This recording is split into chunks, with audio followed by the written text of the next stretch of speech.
მოგესალმებით მეგობრებო. დღეს უნდა ვისაუბროთ იმ მნიშვნელოვან ასტროლოგიურ ტენდენციებზე, რაც გვაქვს.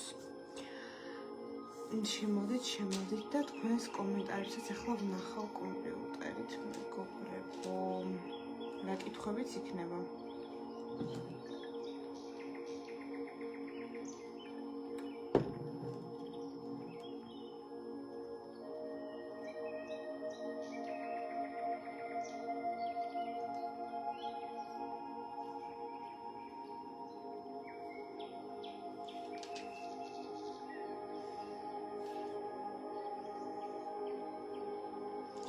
პირველ რიგში რაც უნდა გამიხოთ ეს არის მეგობრებო, სავსე მთვარეობა, რომელიც იქნება 30 ივნის 30 ივნის ჩვენ გვაქვს სავსე მთვარეობა, ხო? ეს არის სავსე მთვარეობა თხისრკაში. ზოგადად ითვლება, რომ სავსე მთვარეობა თხისრკაში და სავსე მთვარეობა მორიელში არის მძიმე. რატომ? იმიტომ რომ მთვარე ამ ორ ნიშანში, ანუ თხისრკაში და მორიელში თავს კომფორტულად ვერ გრძნობს. ამ მოვლენას ასტროლოგიურად ქვია გაძევება და დაცემა. მთვარის, ხო? კონკრეტულად დაცემა არის მორიელში და გაძევება არის თხისრკაში. ანუ ეს არის ნეგატიური ასე ვთქვათ, მდებარეობა მთვარისთვის. იმიტომ რომ მთვარეს საპირისპირო ენერგიები აქვს თხისრკასთან მიმართებაში ამ შემთხვევაში, ხო? მთვარე არის უფრო ემოციები, ოჯახი, რაღაც არასტაბილური ტენდენციები, ხო? ხოლო თხისრკა ეს არის რა სატურნის ნიშანია და ეს არის დისციპლინა, თავშეკავებულობა, კონსერვატიზმი, კარიერა. ამიტომ ეს ორი ენერგია ერთმანეთთან კონფლიქტშია. ამიტომ ითვლება, რომ ზოგადად რთული სასამართლოება არის ხოლმე თხისრკაში რომ დგება, ხო, ზაფხულის პერიოდში. ესე იგი, გვექნება მზე კირჩხებში მთვარე თხისრკაში. ძალიან საინტერესო კომბინაცია, როდესაც ადამიანში არის რაღაცა ომი და ბრძოლა ოჯახსა და კარიერას შორის. და ზოგადად ახლა ვისაც პირადვაკაში აქვს აი თხისრკა კირჩხების გავლენა, ხო, ტენდენციები, ან თუნდაც კარმული პროგრამა, ხო, თხისრკა კირჩხების. ყოველთვის მთელი ცხოვრება აქვს ხოლმე დილემა, რომ იმას აიწავიდე, რა გავაკეთო, ანუ ოჯახი თუ კარიერა და ორივეს დაბალანსება ძალიან რთულია ხოლმე. აი ზუსტად აი ამ ტენდენციებს ეხება ეს სასამართლოება, რომ ჩვენ ამავდროულად გავახაროთ ჩვენი შინაგანი ბავშვი, ხო, ეს რაღაცა ფსიქოლოგიური ტერმინი რო არის, ეს რაღაცა inner child, ხო, ეს შინაგანი ბავშვი.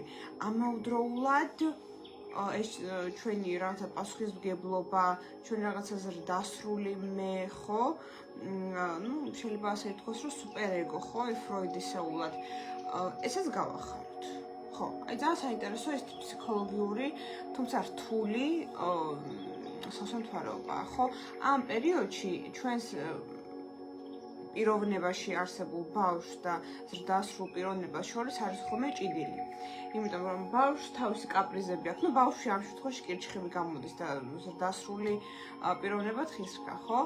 ამ შემთხვევაში თხისრკას ესმის, რომ რაღაცა პასუხისმგებლობებია და დედლაინები და რაღაცები უნდა მოასწრო და იძაბება, რა თქმა უნდა, და არ ცალია ამ შინაგანი ბავშვის გასახარებლად, რომელსაც შეიძლება ეხლა პარკში გასეირნება უნდა მაგალითად და ბამბის ნაყინის ჭამა, არ ვიცი, ან რაღაც ნოსტალგიური ფილმის ყურება ბავშვობიდან, ხო? რაც არის მისთვის საყვარელი ფილმი, ხო, რაც აგონებს ბავშვობას. ან უნდა დაუშვათ თუ შორს ცხოვრობს ოჯახის წევრებთან რაღაც მივიდეს და მოინახულოს, ხო? ანუ ეს რაღაცა ბავშვური ტენდენციები ყველა ადამიანში ინდივიდუალურია, ხო? მაგრამ ხშირად ამ რუტინის გამო არ გვცალია ხოლმე ამ ჩვენი შინაგანი ბავშვისთვის და ზუსტადაც რომ აი ამ საკითხებს ეხება ეხა ეს სასამართლოება. არა მხოლოდ იმას, რომ დაუშვათ ჩვენ კარიერას ავარჩევთ თუ ოჯახს. აი ჩვენ რას ავარჩევთ, რომ ჩვენი შინაგანი ბავშვი ბედნიერი იყოს თუ ჩვენი სუპერეგო, ხო? დავეკმაყოფილოთ ჩვენი რაღაც ამბიციები, ჩვენი მოთხოვნილები, მაგრამ დავჩაგვროთ ჩვენი შინაგანი ბავშვი. აი რას ავარჩევთ? აი ამ ტენდენციების ჭიდილი არის ახლა მეგობრებო. ძალიან საინტერესოა. სასამართლოებაზე ზოგადად მე ყოველთვის გირჩევთ ხოლმე, რომ თავი შევიკავოთ რაღაც ნეგატივისგან, ჩხუბისგან, კონფლიქტებისგან და ამავდროულად წამოწყებებისგან, იმიტომ რომ ეს არის ემოციურად ბუნდოვანი დღე, ხო? და ეს ტენდენციები კიდევ 2-3 დღე არის ხოლმე სასამართლოებიდან ანუ 30 ივნისის მერე კიდევ 2-3 დღე უნდა ვიყოთ ცოტა ფრთხილად და ემოციები მაქსიმალურად გავაკონტროლოთ. ისევ და ისევ კონტროლი არ ნიშნავს მეზმად შებოჭვას და შეზღუდვას, უნდა გამოვხატოთ ოღონდ ზომიერად. ხო, უბრალოდ არ უნდა ავყრეთ რაღაცა იმპულსებს. და რაღაცა კონფლიქტში არ შევიდეთ. აქ ძალიან საინტერესო მომენტია, რომ შეიძლება ჩვენ ეს მთვარე თხის გამოვიყენოთ იმისთვის, რომ დავგეგმოთ მომავალი. ანუ ის კი არა, რომ მანიფესტაცია გავაკეთოთ, არა. უბრალოდ, დავუშვათ, ვინც დაკავებული ან მედიტაციებით, ან ლოცვებით, ხო?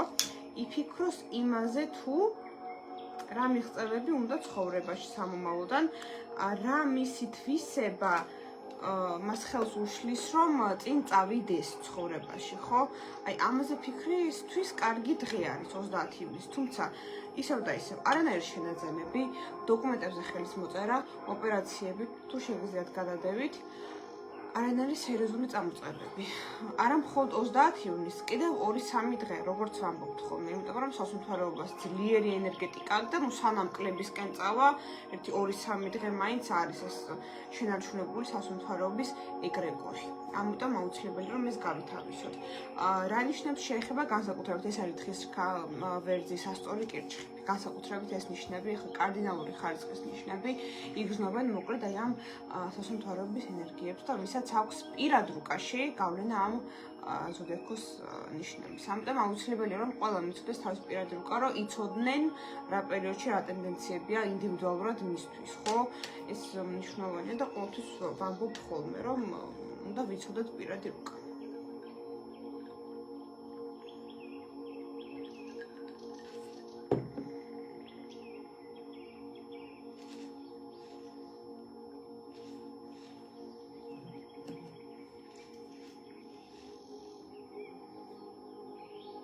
თან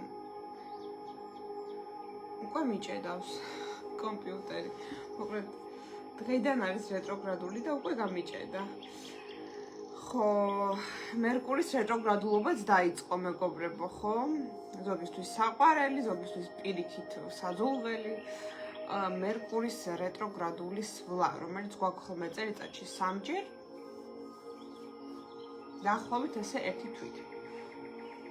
ესე იგი 29 ივნისიდან მეგობრებო 23 ივლისის ჩათვლით გვაქვს მერკურის რეტროგრადული სვლა.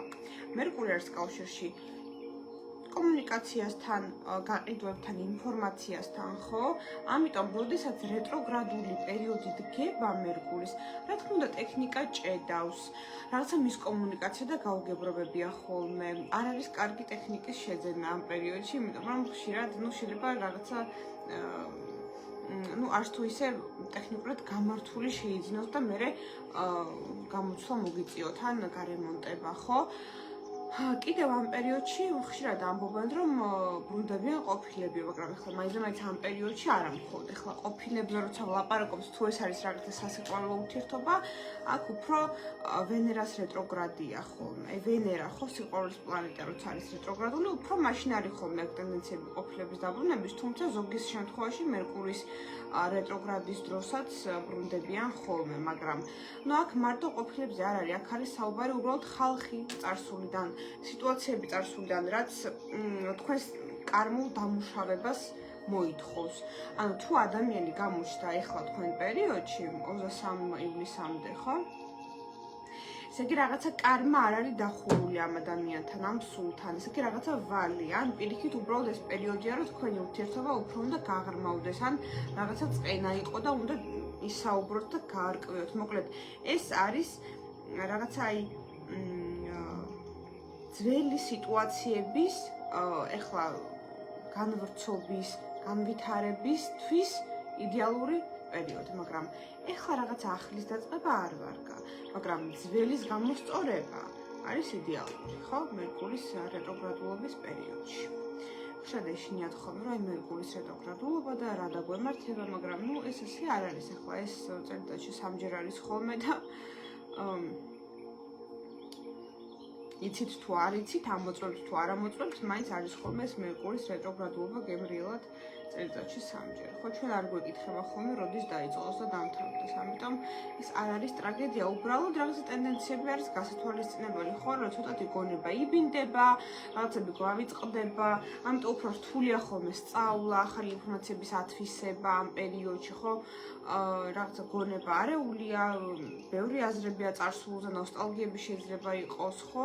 ეს გასათვალისწინებელია უბრალოდ. ხო, რა რაღაცების დაწყება არ ვარ ამ პერიოდში, მაგრამ რაღაცა ძველი გაფუჭებული საქმის რაღაცა გამოსწორება ამ პერიოდში იდეალურია, ხო? ან ძველი დაწყებული საქმის განვრცობა თუნდაც, ხო?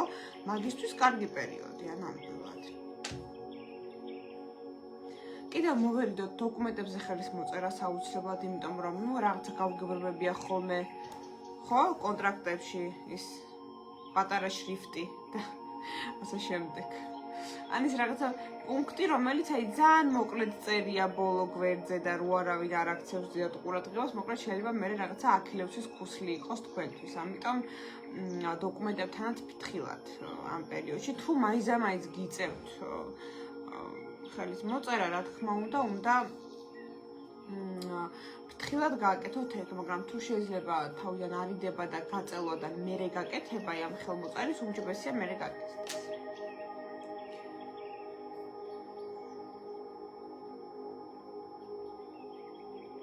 და კიდევ აქ უნდა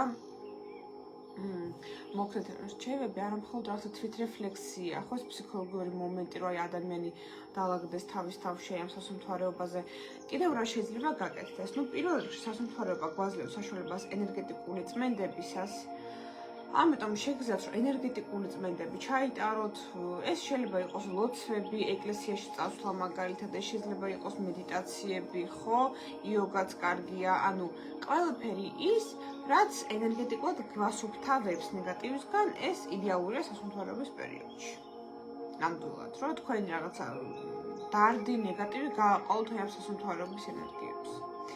ამისთვის იდეალური პერიოდია ნამდვილად მეგობრებო.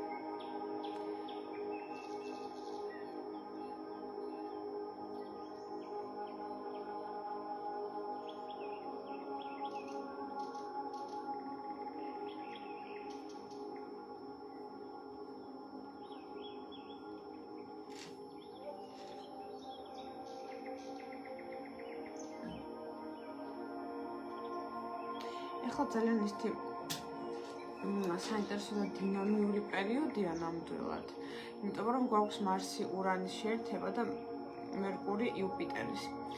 ეს რას გვაძლევს? პირველ რიგში ეს გვაძლევს იმას, რომ გვაქვს რაღაცა ფართო აზროვნება, გლობალური აზროვნება, შეიძლება გინდოდეთ მეტი მოგზაურობა, ან ფიქრობთ თქვენი პროექტების გაფართოებაზე, ან რაღაცა სამომავლო ტენდენციებზე, რაღაცა ახალ ჰორიზონტებზე თქვენ ცხოვრებაში, ხო, ეს მერკური იუპიტერის შეერთება და ასე შემდეგ, ეს რაღაცა დიდებული აზრები, ხო, ავტორიტარული, ფილოსოფიური აზრები.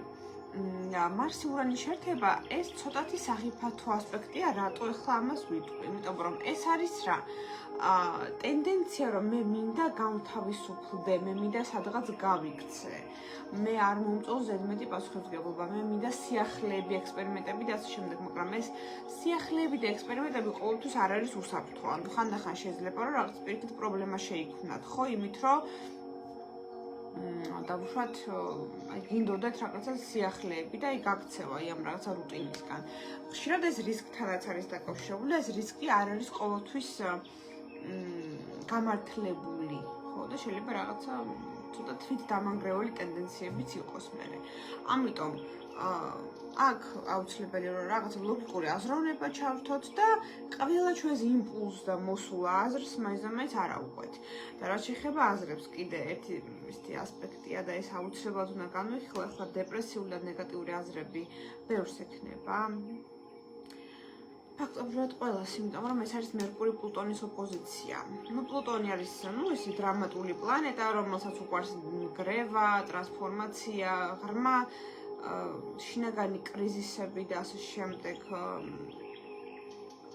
აი მერკური პლუტონის ოპოზიცია რო გვაქვს, ყველაზე დეპრესიული პერიოდი არის ფაქიზის სულის ადამიანებისთვის, იმიტომ რომ უფრო ნეგატიური აზრები ეძალებათ, ეტანებათ და ამიტომ თქვენ თუ ხართ ეგრეთ წოდებული overthinker-ი, ხო, ანუ ზედმეტ თუ ფიქრობთ, ასე ვთქვათ, ფიქრია თუ ხართ, ოღონდ სახელი არა, ფიქრია თუ ხართ, ფიქრნი მტკვრის პირას თუ გჭირთ ხოლმე და არა მხოლოდ მტკვრის პირას, ზოგადად ფიქრნი, ბევრი ფიქრნი, მაშინ ეს არის ცოტა ისეთი სახიფათო პერიოდი, იმიტომ რომ ნეგატიური აზრები მოდის ახლა, ცოტა დეპრესიული აზრები, ცოტა პესიმისტური აზრები, რომ აი ასე რომ ყოფილიყო, მე რა იქნებოდა, ან იქნება ასე ჯობდა რომ გამეკეთებინა, ან დავშვით რაღაცებს ვერ უშვებთ, ეხლა გაშვების ტენდენცია გვიჭირს, ბეჭიდებით გაკონტროლება გვინდა რაღაცების ცხოვრებაში და არის ცხოვრებაში რაღაცა პროცესები, რასაც ჩვენ ვაკონტროლებთ რეალურად, გააზრებულად თუ გაუაზრებლად და რაღაცები ჩვენს კონტროლ ქვეშ არ არის და ეს უნდა მივიღოთ და აი მერკური პლუტონის ოპოზიცია რო დგება, მაშინ ადამიანებს განსაკუთრებით ეს რაღაცა შინაგანი კონტროლის მოთხოვნილება აქვს ხოლმე ზენიტში აწეული და უფრო უჭირთ მე რაღაცების გაშვება, მაგრამ ეს აუცილებელია რომ რაღაცა გაუშვათ რომ მე რაღაცა ახალი მოვიდეს თქვენ ცხოვრებაში, ხო? ამიტომ ესეც ძალიან საინტერესო ისეთი ღრმა ფსიქოლოგიური ცოტა კრიზისული ასპექტები არის რეალურად, ანუ უბრალოდ ეხლა მე რო გავფრთხილებთ თქვენ უკვე იცით ასე თუ ისე დავუშვათ თქვენი ეს შინაგანი მდგომარეობა რა პლანეტის ტრანზიტმა და ასპექტმა გამოიწვია და რომ ეს ყველაფერი რა თქმა უნდა დროებითია და გაივლის, ხო?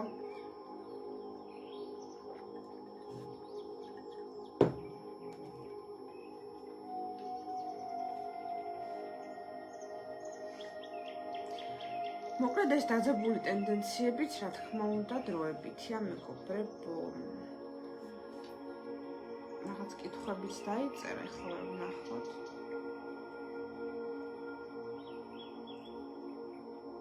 მერწყულების როგორ? მერწყულების დროა და არაფერი იცვლება პირიქით. ეს ვინ თქვა რომ მერწყულების დროა საინტერესოა? მე არ მithქვამს ეგ, ვინც თქვა, მაშინ იმას დაუწერეთ ეგ კომენტარებში, რომ მე არ მithქვია რომ ახლა მერწყულების დრო ახლა არ არის. ნამდვილად არა მერწყულების დრო. მე არ მithქვამს ეგ ყოველ შემთხვევაში.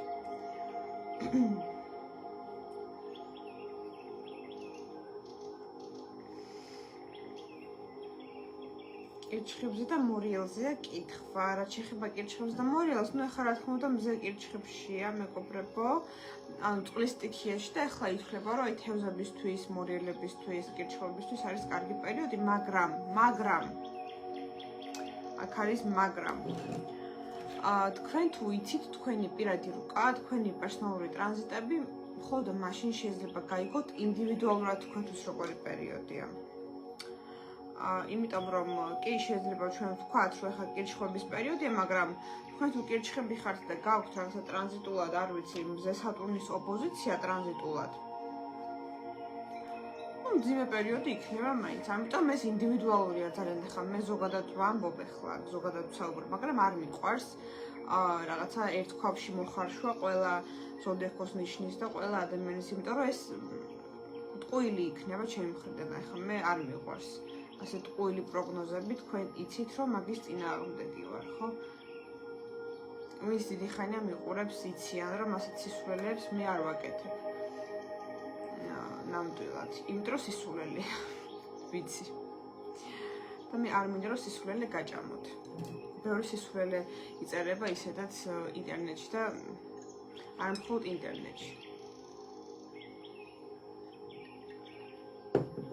ამიტომ გაითვალისწინეთ, რომ პროგნოსტიკა არის ინდივიდუალური, ანუ თქვენზე უნდა შედგეს ინდივიდუალურად. ეს არის აუცილებელი, რომ გავითვალისწინოთ. არა, თქვენ არ გითქვამთ, ხო, მე არ მithქვამს მერწყულებზე. იმიტომ რომ მერწყულების დრო ახლა ჯერ არ არის. რა შეეხება მერწყულებს, აი მერწყულების დრო გეტყვით, როდის იქნება უფრო, ხო? ეს იქნება უფრო აი მზე რო შევა ჰაერის ნიშანში, ანუ ეს იქნება სექტემბრის ბოლოს. იქამდე არ არის ისეთი მერწყულისთვის, ну, აქ საუბრობთ რაზე, ხო? მზის ტენდენციებზე უფრო საუბრობთ, ხო? ზოგადად ვლაპარაკობთ, ხო? რომ რაღაცა მზის ენერგიები როდის იქნება მერწყულებისთვის უფრო დადებითი. ეხლა ვერ ვიტყვით, რომ დიდად კირჩხები და მერწყული მეგობრობენ და მით უმეტეს ეხლა მალე უკვე დაახლოებით ერთ თვეში, ასე 23 ივლისიდან დაახლოებით ერთი თვით მერწყულებს ენერგიის დაქვეითების პერიოდი ეწყებათ საერთოდ, ხო? იმიტომ რომ ოპოზიციური ნიშანი დგება ლომი. მერე ქალწული მოდის, ხა ქალწულთან ну, ნეიტრალურად არის მერწყული, მაგრამ ვერ ვიტყვით, რომ ძალიან მეგობრობს, მაინც მიწის სტიქია და ისაა ჰაერი.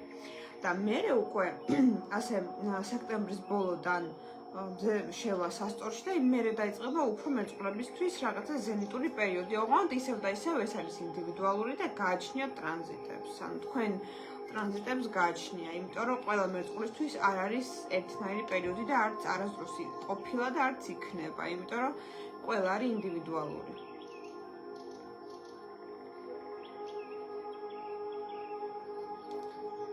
კი ბატონო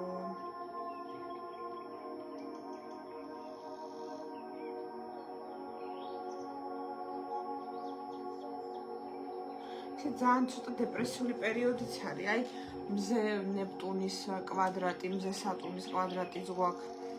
თან კირჩხებში, ანუ რაღაც ძალიან რომანტიული პერიოდია, მაგრამ ისეთი რომანტიულია, თითქოს ნოსტალგია რო გაქვს წარსულზე, ბავშვობაზე, ან იმ მოგონებებზე, რაც მნიშვნელოვანია შენი შინაგანი ბავშვისთვის.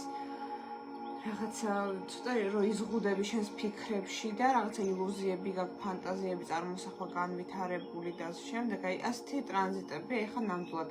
ну, იდეალური პერიოდია შემოქმედებითი ადამიანებისთვის, იმიტომ რომ აი ამ დარდში და რაღაც დეპრესიაში უფრო მოძდით ხოლმე მუზა და მე ან ლექსებს წერენ, ან რაღაცას ხატავენ, ხო, ეს ასია ზოგადად ეხა. მაგრამ ვის დაუშვათ მუშაობს ოფისში და ისეთ ბიუროკრატიულ სფეროში, ისინი ცოტა დაიტანჯებიან, რომ ეს ემოციები მოაწყვებათ და კარგია, რომ ეს გავაკონტროლოთ, უბრალოდ რომ არ შეგიშალოთ რაღაცა ნორმალურ ფუნქციონირებაში ხელი. ამისთვის კარგია იოგა, სპორტი, ხო, ზედმეტი ემოციები რომ გამოვიდეს ვარჯიში, ტრენაჟერებზე ცურვაც ძალიან კარგია, მედიტაციები კარგია, ხო? სხვადასხვა სახის ლოცვები, ფსალმუნების კითხვა კარგია, რომ ეს რაღაც ნეგატივი დაგროვილი გამოვიდეს თქვენგან, ხო, რაღაცა ყოველდღიურ ფუნქციონირებაში რომ არ შეგეშალოთ ხელი. ეს არის მნიშვნელოვანი, რომ გავითვალისწინოთ, ხო? მასე ტენდენციები გვაქვს. კირჩხები. ხო, აი, ყველა კირჩხებისთვის არ არის კარგი პერიოდი, ნამდვილად, ანუ გააჩნია ტრანზიტებს. ზოგს პირიქით აქ, რომ კირჩხების პერიოდი რო დგება, მზის ნეგატიური ასპექტები აქ პირად უკაში და პირიქით მისთვის ცუდი პერიოდი დგება ხოლმე, ანუ თავის ნიშნის პერიოდი ცუდად ურტყავს. ამიტომ ეს არის ინდივიდუალური, აი მაგიტო ვამბობ, რომ უნდა იცოდეთ თქვენი პირადი რუკა. თქვენი პირადი რუკა არის თქვენი გზამკვლევი ცხოვრებაში. ანუ ეს არის როგორც ინსტრუქცია, ცხოვრების ინსტრუქცია, როდის რა ჯობია გავუკეთოთ და რა დოზით და როდის რა გვემართება. ეხლა ვერ ვიტყვით, რომ ეხლა 100 და 200% გვეუბნება ყველაფერს თქვენ ცხოვრებაში, მაშინ რა ის არის, რა აზრი აქვს ცხოვრებას, ყველაფერი წინასწარ თუ ვიცით, მაგრამ რაღაცა დოზით უფრო თვალებს გიხელთ პირადი რუკის ცოდნა და გეხმარებათ, რომ რაღაცა სწორი მიმართულება აერჩიოთ ცხოვრებაში. ანუ ხა 100 და 200%-ით ინფორმაციას თქვენ ცხოვრებაზე ეხა არ იძლევა, მაგრამ იძლევა საკმაოდ დიდი ინფორმაციას, აი თუნდაც 80%-ით უფრო მეტი იცით მე თქვენ თავზე, ვიდრე იცოდით აქამდე და ეხლა ვფიქრობ ძალიან კარგი სტატისტიკური მაჩვენებელია. დანარჩენი ის 20 უკვე თქვენზეა დამოკიდებული, ხო, როგორ განავითარებთ ამ თქვენს პოტენციალს. ამიტომ არ არის აუცილებელი ხა თუ არ გინდათ მაინც რაღაცა კონსულტაცია პროფესიონალური, თქვენით შეადგინეთ პირადი რუკა, რომ უბრალოდ იცოდეთ, აი რა ნიშნების ნაზავი ხართ, რა გავლენები გაქვთ და ასე შემდეგ. ეს არის მნიშვნელოვანი.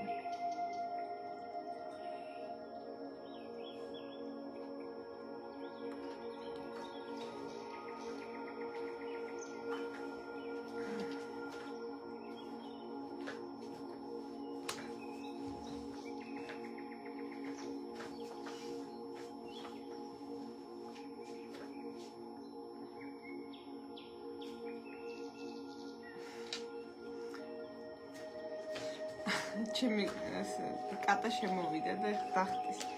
არა უშავს. რაც რაღაცა ენერგეტიკა იგრძნო როგორც ჩანს პირდაპირ ჩართვის.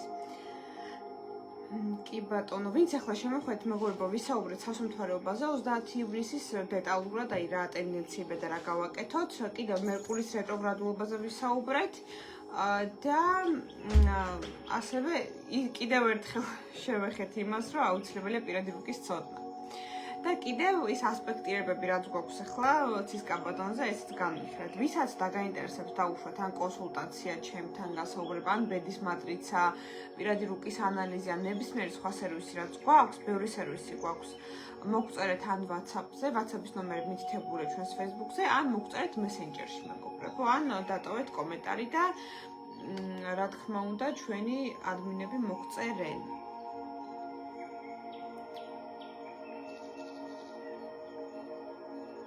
აი კიდე მეორდება ეს კითხვა, რომ საათი არ ვიცი თუ შეიძლება რუკის შედგენა, მეგობრებო, შეიძლება რუკის შედგენა საათის გარეშეც, არაა პრობლემა, უბრალოდ არ დაიწერება რაღაცა მცირე ნაწილი რუკის, ეს არის ასტროლოგიური სახლები. დანარჩენი, რაც არ ითვლება საათით და მარტო დაბადების თარიღით ითვლება და წლით, ის დაიწერება. ანუ მაგის გამო ნუ შეიკავებთ თავს, რომ პირადი რუკა არ იცოდეთ, იმიტომ რომ ბევრს დაკარგავთ ცხოვრებაში. აუცილებელია ეს. ამიტომ გაითვალისწინეთ, რომ შეიძლება გაგება პირადი რუკის საათის გარეშეც. ეს არის რაღაცა სტერეოტიპი, რომელიც არ ვიცი მე ვინ გაავრცელა და როდის გაავრცელა და ხალხი შინა, რომ გინდა თუ არა საათი თუ არ იცი, ვერ გაიგებ რუკას. არა, რამდენი რუკა შემიდგენია საათის გარეშე და ჩვეულებრივად ზუსტია და სწორია, უბრალოდ სახლებს არ უწერ. იმიტომ რომ საათით ითვლება სახლები. ამიტომ ვინ შეგაშინათ არა სწორი, ნუ გეშინიათ მაგის, ნამდვილად. მრავალწლიანი გამოცდილება მაქვს ამ სფეროში და ვიცი რა ითვლება საათით და რა არ ითვლება და რისი გამოცვლა შეიძლება და რისი არა. ამიტომ მე გეუბნებით ჩემ პასუხისმგებლობით, რომ შეიძლება რუკის შედგენა საათის გარეშეც. ჩვეულებრივად. და ბედის მატრიცა ხო საერთოდ, იქ საათი არც გჭირდებათ ნუმეროლოგიაზე.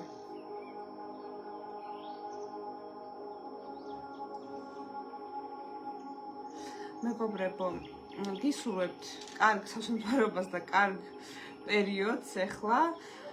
გაითვალისწინეთ, რა თქმა უნდა, ჩემი რჩევები, რომ კარგად ჩაიარსო ამ სასუნთქარეობამ თქვენთვის და ვისაც დაგაინტერესებთ კონსულტაცია ან რაიმე სახის სხვა სერვისი, მოგწერეთ პირადში, მეგობრებო, გისურვებთ ყველას წარმატებებს და ბედნიერ დასვენებას და თუ ვერ ისვენებთ, არა უშავს. უბრალოდ ბედნიერ ზაფხულს გისურვებთ, მეგობრებო, ყველას.